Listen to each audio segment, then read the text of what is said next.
तो आज अचानक लालू प्रसाद यादव और उनके पुराने समाजवादी सहयोगियों को क्यों जाति की राजनीति की याद आई, इसकी वजह बेहद खास है।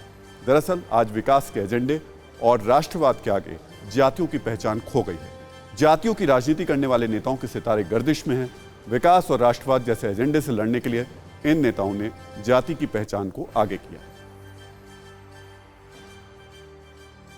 1989 में लोकसभा चुनाव में जीत के बाद जब संयुक्त मोर्चा संसदीय दल की बैठक हुई तो करीब करीब तय लग रहा था कि देवीलाल देश के अगले प्रधानमंत्री बनेंगे।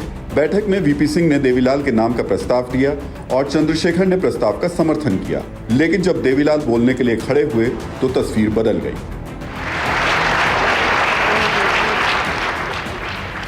देवीलाल ने अपनी तरफ से विश्वनाथ प्रताप सिंह का नाम आगे बढ़ाया और देखते ही देखते पूरा सियासी गणित बदल गया। थोड़ी देर पहले तक संसदीय दल का नेता बनने के लिए चुनाव लड़ने का ऐलान करने वाले चंद्रशेखर ने भी देवीलाल के प्रस्ताव को मंजूर कर लिया और वीपी सिंह देश के प्रधानमंत्री बने और देवीलाल उप प्रधानमंत्री। मैं विश्वनाथ प्रताप सिंह सत्यनिष्ठा से प्रतिज्ञान करता हूँ कि विधि द्वारा स्थापित भारत के संविधान के प्रति। लेकिन राजनीति में कुछ भी स्थायी नहीं रहता। इसी तर्ज पर देवीलाल और विश्वनाथ प्रताप सिंह के रिश्ते भी स्थायी नहीं रह पाए। जिन देवीलाल ने वीपी सिंह को पीएम की कुर्सी तक पहुंचाया, उनसे एक साल में ही वीपी सिंह की ऐसी ठनी कि 1 अगस्त 1990 को उन्हें सरकार से बाहर कर दिया गया। वीपी सिंह से नाराज देवीलाल ने 9 अगस्त को वोट क्लब पर बड़ी रैली कर अपनी ताकत दिखाने का ऐलान किया। ऐसे में वीपी सिंह को अपनी कुर्सी जाने का डर सताने लगा। तब देवीलाल को कमजोर करने के लिए वीपी सिंह ने 7 अगस्त को मंडल आयोग की सिफारिशों को लागू करने का आदेश दिया।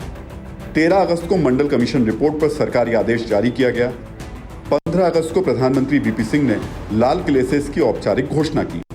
मंडल आयोग की सिफारिशें को लागू करने के फैसले के बाद देश में हिंसा और हंगामा शुरू हो गया। 12 सितंबर 1990 को रथ यात्रा की योजना बनाई। 16 सितंबर 1990 को भोपाल में बीजेपी कार्यकारिणी की बैठक में रथ यात्रा को मंजूरी दी गई। 25 सितंबर 1990 को आडवाणी ने सोमनाथ से रथ यात्रा शुरू की। ये रथ यात्रा 10,000 किलोमीटर का सफर तय कर 30 अक्टूबर को अयोध्या पहुंचनी थी। रथ यात्रा को रोकने के लिए 19 अक्टूबर को आडवाणी और वीपी सिंह के बीच बैठक हुई, लेकिन बात नहीं बनी और यात्रा जारी रही। 23 अक्टूबर 1990 को बिहार के समस्तीपुर में आडवाणी को गिरफ्तार कर लिया गया। राजनीति के इस चक्र में कहा जाता है कि मंडल की काट के लिए बीजेपी ने कमंडल की राजनीति की, यानी रथ यात्रा की शुरुआत की। लेकिन आज राजनीति का पहिया जैसे वहीं आकर थम गया है।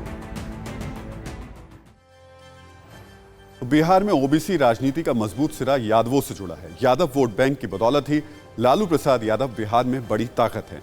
लालू प्रसाद यादव और राबड़ी देवी ने 15 साल बिहार में राज किया। उनके राज में यादवों और दूसरे ओबीसी का क्या हाल रहा, ये भी आपको बता देते हैं। साल 2011-12 के इंडियन ह्यूमन डेवलपमेंट सर्वे के मुताबिक बिहार में 10% यादव सैलरी वाली नौकरी करते हैं। बिहार में 9% कुर्मी सैलरी वाली नौकरी करते हैं। वहीं 8.9% पासवान और 7.7% जाटव ही सैलरी वाली नौकरी करते हैं। लेकिन अगर प्रति व्यक्ति आय के नजरिए से देखें तो बिहार में यादवों की प्रति व्यक्ति आय 12,314 रुपये सालाना रही। बाकी ओबीसी जातियों की प्रति व्यक्ति आय 12,617 रुपये सालाना रही। यानी यादवों की प्रति व्यक्ति आय दूसरे ओबीसी जातियों से कम रही।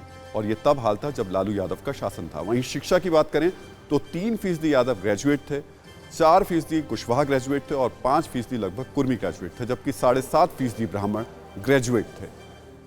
यानी पढ़ाई और कमाई के मामले में भी बिहार के यादवों की स्थिति बाकी जातियों से बेहतर नहीं है। इतना ही नहीं, ओबीसी में भी पढ़ाई और कमाई के मामले में यादव पिछड़े हुए हैं। ये तब है जब 15 साल लालू यादव का परिवार यादवों के नाम पर बिहार की राजनीति में हावी रहा और आज भी हावी है। सवाल ये कि अगर लालू यादव को पिछड़ों की इतनी ही चिंता है तो फिर पिछड़ों की हालत इतनी खराब क्यों है? फिक्र आपकी, सोमवार से शुक्रवार रात 9 बजे सिर्फ TV9 भारतवर्ष पर।